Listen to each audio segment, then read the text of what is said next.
तुमच्या पायांना पण क्रॅक्ड हिल्स आहेत. तुमच्या पायांना भेगा पडतात, त्या भेगांमधनं रक्त येतं का?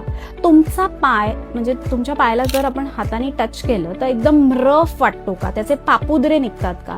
याचा अर्थ तुमच्या शरीरामधली उष्णता खूप वाढलेली आहे. शरीरामध्ये जिथे वात वाढलेला आहे ना, तिथे त्वचा ही रुक्ष आणि कोरडी होणार आहे.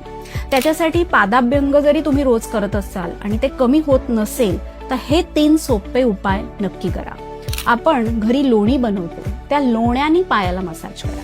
की लोणी कसं मऊ असतं, रात्री त्या लोण्यानी मसाज करायचा म्हणजे सकाळपर्यंत अगदी त्या भेगा मऊ पडलेल्या असतात. हे नियमित 7 दिवस करायचंय. पायांना गरम खडे मिठाने शेक द्यायचा आहे.